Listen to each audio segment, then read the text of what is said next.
Hello everyone, कैसे हैं आप सभी। उम्मीद करते हैं आप सभी लोग स्वस्थ होंगे। बिहार स्टेट साइंस का प्रैक्टिस सेट लेके आए हैं।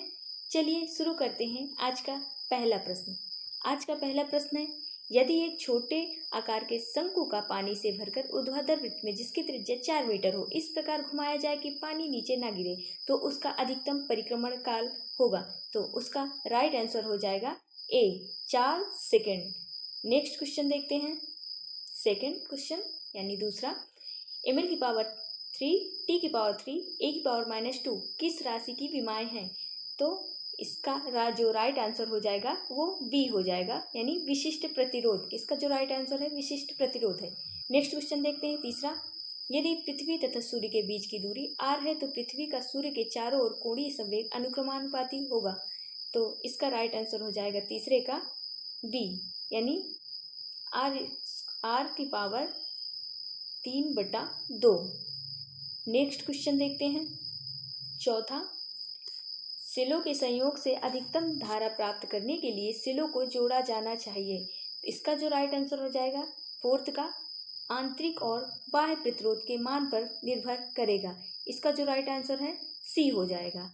नेक्स्ट क्वेश्चन देखते हैं फिफ्थ, त्रिज्या आर के दो एक समान वलय एक दूसरे से समाक्षीय रूप से आर दूरी पर रखे जाते हैं। यदि वलयों के द्रव्यमान क्रमशः m1 व m2 है तो m द्रव्यमान को एक वलय के केंद्र से दूसरे वलय के केंद्र तक ले जाने में कितना कार्य करना पड़ेगा। तो पांचवे का जो राइट आंसर हो जाएगा वो राइट आंसर हो जाएगा बी। इसका जो राइट आंसर हो जाएगा बी हो जाएगा। नेक्स्ट क्वेश्चन देखते हैं सिक्स, किसी तापक तंतु के लिए निम्न में से कौन सा ग्राफ सही है। इसमें 4 ग्राफ दिए गए हैं जिसमें से पहला ग्राफ सही है, यानी क्वेश्चन का जो राइट आंसर है वो ए हो जाएगा। हम अब नेक्स्ट क्वेश्चन है, चित्र में दर्शाए गए परिपथ के बिंदुओं ए व बी के बीच विभवांतर होगा। इसका जो राइट आंसर हो जाएगा 7 का डी नंबर, राइट आंसर हो जाएगा 48 वोल्ट। नेक्स्ट क्वेश्चन पे चलते हैं 8 पे, यदि वायु में ध्वनि का वेग cs तथा वर्ग माध्य मूल c हो तो क्या होगा इसका आंसर। तो 8वें का जो राइट आंसर हो जाएगा वो हमारा राइट आंसर सी हो जाएगा। नेक्स्ट क्वेश्चन पे चलते हैं। नेक्स्ट क्वेश्चन है 9, ध्वनि का वेग निम्न में से किस पर निर्भर करता है। तो ध्वनि का वेग दाब में तो 0 होता है, तो सी तो कट जाएगा, तो ए ताप बी माध्यम, तो और डी का आंसर है ए व बी, तो इसका राइट आंसर डी हो जाएगा, यानी ताप और माध्यम दोनों में। नेक्स्ट क्वेश्चन पे चलते हैं, यदि एक सरल लोलक को ऐसे स्थान पर ले जाया जाए जहां जी का मान 2% घट जाए तो उसका आवर्तकाल क्या होगा।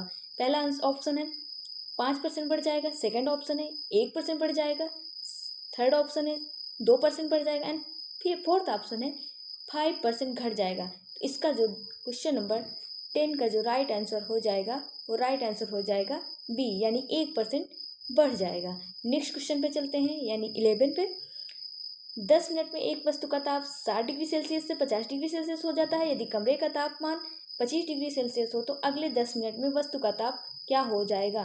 तो इसका जो राइट आंसर है 11 का, इसका राइट आंसर हो जाएगा डी, यानी 42.85 डिग्री सेल्सियस। नेक्स्ट क्वेश्चन पे चलते हैं, क्षण की गति होगी, तो इसके फोर्थ ऑप्शन है, पहला ऑप्शन है आवर्ती परंतु दोलनी नहीं, सेकंड ऑप्शन दोलनी परंतु सरल आवर्त गति नहीं, एंड थर्ड ऑप्शन है रैखिक आवर्ती गति, एंड फोर्थ ऑप्शन है कोणीय आवर्ती गति। इसका जो राइट आंसर हो जाएगा वो राइट आंसर डी हो जाएगा, कोणीय आवर्ती दोलनी। नेक्स्ट क्वेश्चन पे चलते हैं 13 नंबर पे, पृथ्वी की सतह के से h ऊंचाई पर एक उपग्रह पृथ्वी के चारों ओर चक्कर लगा रहा है। यदि ऊंचाई h को बढ़ा दिया जाए तो उपग्रह का आवर्तकाल क्या होगा। तो उपग्रह का आवर्तकाल वो हो जाएगा बढ़ेगा, यानी इसका जो सेकंड ऑप्शन है वो सही हो जाएगा। नेक्स्ट क्वेश्चन पे चलते हैं, यानी 14 पे, यदि एक वोल्टेज सेल में 5 ग्राम जिंक की खपत होती है तो हमें कितने एम्पियर घंटे प्राप्त होंगे। जिंक का विद्युत रासायनिक तुल्यांक होगा। इसको जब हम सॉल्व करेंगे इसका जो राइट आंसर आएगा वो राइट आंसर आ जाएगा सी, यानी 4.1 इसका जो राइट आंसर है। नेक्स्ट क्वेश्चन पे चलते हैं। नेक्स्ट क्वेश्चन है 15, ए भुजा वाले एक समबाहु त्रिभुज एबीसी के शीर्ष ए व बी पर समान क्यू आवेश रखा जाए तो बिंदु सी पर विद्युत क्षेत्र की तीव्रता क्या होगी। 15 का जो राइट आंसर हो जाएगा वो राइट आंसर सी हो जाएगा। नेक्स्ट क्वेश्चन पे चलते हैं।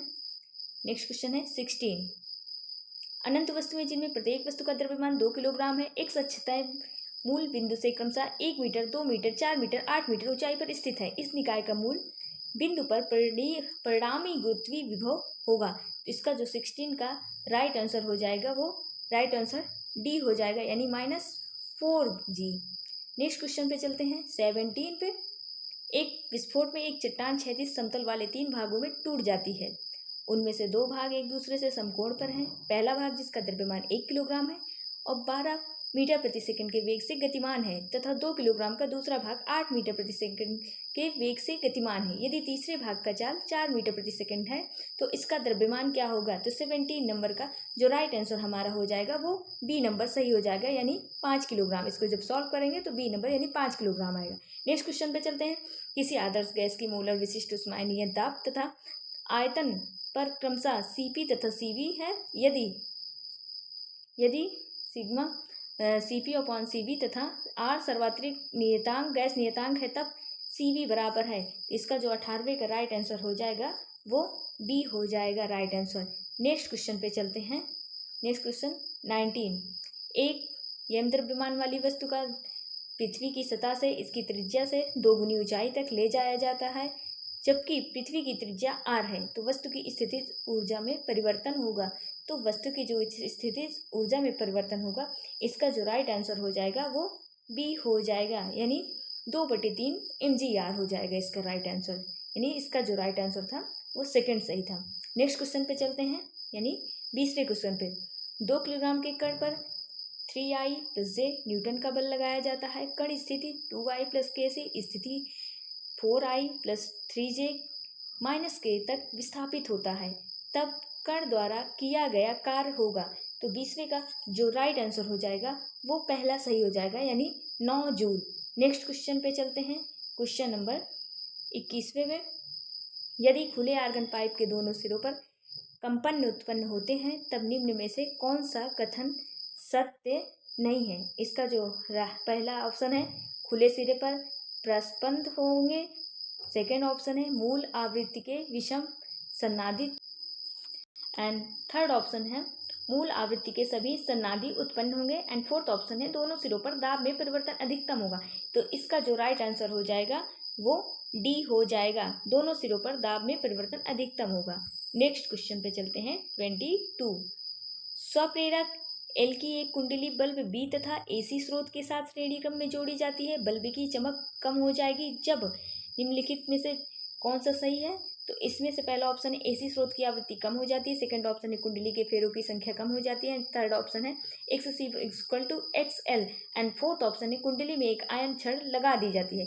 तो 22 का जो राइट आंसर हो जाएगा वो डी हो जाएगा, यानी कि कुंडली में एक आयरन छड़ लगा दी जाती है। नेक्स्ट क्वेश्चन पे चलते हैं। नेक्स्ट क्वेश्चन है 23 में क्या पूछा है? 3 बिंदु ए बी तथा सी एक समान विद्युत क्षेत्र में स्थित हैं, तब विद्युत विभव क्या होगा? तो फर्स्ट ऑप्शन है ए बिंदु पर अधिकतम, सेकंड ऑप्शन है बी बिंदु पर अधिकतम, थर्ड ऑप्शन है सी बिंदु पर अधिकतम, एंड फोर्थ ऑप्शन पर ए बी तथा सी बिंदु पर समान। तो इसका जो राइट आंसर हो जाएगा 23 का वो बी सही हो जाएगा, यानी बी बिंदु पर अधिकतम होगा। नेक्स्ट क्वेश्चन पे चलते हैं 24 पे। व्हीट स्टोन सेतु में लगे 4 प्रतिरोध PQR तथा S क्रमशः 10 ओम, 30 ओम, 30 ओम तथा 90 ओम है। सिल्क विद्युत वाहक बल 7 वोल्ट तथा आंतरिक प्रतिरोध 5 ओम है। यदि गैल्वेनोमीटर की प्रतिरोध 50 ओम है तब सेल द्वारा उत्पन्न धारा होगी। तो इसका जो 24 का जो राइट आंसर हो जाएगा हमारा वो बी सही हो जाएगा। नेक्स्ट क्वेश्चन पे चलते हैं 25। इसमें पूछा गया है इन प्रकार के अर्धचालक के लिए निम्न में से कौन सा कथन सही है? इसका फर्स्ट ऑप्शन इलेक्ट्रॉन बहुसंख्यक होते हैं तथा 3 संयोजक वाले अणु अपमिश्रित होते हैं। सेकंड ऑप्शन इलेक्ट्रॉन अल्पसंख्यक होते हैं तथा 5 संयोजी अणु अपमिश्रित वाले होते हैं। हाल अल्पसंख्यक होते हैं तथा 5 संयोजी अणु अमिश्रित होते हैं। एंड फोर्थ ऑप्शन है हाल बहुसंख्यक होते हैं तथा त्रिसंयोजी अणु अमिश्रित होते हैं। तो 25 का जो राइट आंसर हो जाएगा वो हमारा राइट आंसर सी हो जाएगा, यानी हाल अल्पसंख्यक होते हैं तथा 5 संयोजी अणु अपमिश्रित होते हैं। नेक्स्ट क्वेश्चन पे चलते हैं 26 पे। 26 में क्या पूछा गया है? एक रेडियो एक्टिव समस्थानिक X की अर्धायु 20 वर्ष है। यह क्षय होकर एक अन्य तत्व Y में बदल जाता है जो अस्थायी है। एक दी गई चट्टान में तत्व X तथा Y = A अनुपात 7 1:7 अनुपात में प्राप्त होते हैं जब चट्टान की आयु निर्धारित होगी। तो चट्टान की आयु कितनी निर्धारित होगी? इसका जो राइट ऑप्शन है वो 60 वर्ष यानी 60 वर्ष हो जाएगी। और नेक्स्ट क्वेश्चन पे चलते हैं, 27वें क्वेश्चन पे। सामान्य आँख के लिए आँख की कॉर्निया की संयोजन क्षमता 40D है तथा कॉर्निया के पीछे नेत्र लेंस की न्यूनतम संयोजन क्षमता 20D है। तो इस जानकारी के अनुसार रेटिना तथा कॉर्निया नेत्र लेंस के बीच अनुमानित दूरी होगी। तो जो अनुमानित दूरी हो जाएगी, क्वेश्चन नंबर 27 का जो राइट आंसर हो जाएगा वो 4th राइट आंसर हो जाएगा। नेक्स्ट क्वेश्चन पे चलते हैं। नेक्स्ट क्वेश्चन है हाइड्रोजन का निश्चित द्रव्यमान नाभिकीय संलयन की क्रिया द्वारा हीलियम को बदल जाता है। संलयन क्रिया में द्रव्यमान क्षति 0.02866 यूनिट है, तब उत्पन्न ऊर्जा होगी। तो जो 28वें का 28 क्वेश्चन का जो राइट आंसर हो जाएगा वो हमारा सी सही हो जाएगा। इसका राइट आंसर सी हो जाएगा। नेक्स्ट क्वेश्चन पे चलते हैं। आर त्रिज्या की गोल गेंद n से अनंत तक किसी श्यान तरल में वेग से v से गिर रही है, तो गोल गेंद पर कार्यरत मंदक श्यान बल क्या होगा? तो इसका मंदक श्यान बल वो हो जाएगा 29 का जो राइट आंसर है वो डी हो जाएगा, यानी आर तथा वी दोनों के अनुक्रमानुपाती होते हैं। इसका राइट आंसर डी हो जाएगा। नेक्स्ट क्वेश्चन पे चलते हैं, यानी 30वें क्वेश्चन पे चलते हैं। Question number 30।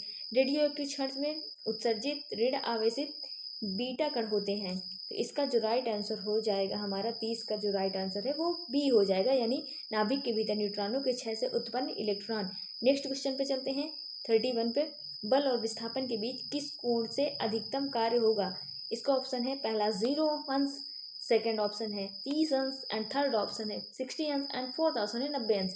तो इसका जो राइट आंसर हो जाएगा वो पहला हो जाएगा, यानी 0 अंश। नेक्स्ट क्वेश्चन पे चलते हैं 32 पे। एक सरल दोलन के आवर्तकाल 1.2 सेकेंड है। यदि दोलन की लंबाई दोगुनी कर दी जाए तब नया आवर्तकाल होगा। इसका जो राइट आंसर हो जाएगा 32 का वो सी हो जाएगा, यानी 1.7 सेकेंड। नेक्स्ट क्वेश्चन पे चलते हैं। नेक्स्ट क्वेश्चन है 33। एक अमीटर का प्रतिरोध 13 ओम है और वह 100 एम्पियर तक की धाराएं माप सकता है। इसमें अतिरिक्त शंट जोड़ने पर यह अमीटर 750 एम्पियर तक की धाराएं मापने के लिए सक्षम हो जाता है। अतिरिक्त शंट का प्रतिरोध होगा। इसका जो राइट आंसर हमारा हो जाएगा 33 का राइट आंसर 2 ओम हो जाएगा। नेक्स्ट क्वेश्चन पे चलते हैं 34 में क्या पूछा है? इसमें पूछा है 1 मीटर गाड़ी x से y तक अचर चाल vu से चलती है और y से x तक अचर चाल vd के वापस आती है। इस पूरी यात्रा के लिए गाड़ी की औसत चाल क्या होगी? यानी औसत चाल बताए दूरी बटे समय का फॉर्मूला लगा है, तो इसका जो राइट आंसर हो जाएगा वो पहला हो जाएगा, यानी ए नंबर। अब नेक्स्ट क्वेश्चन पे हम लोग चलते हैं, वो है 35।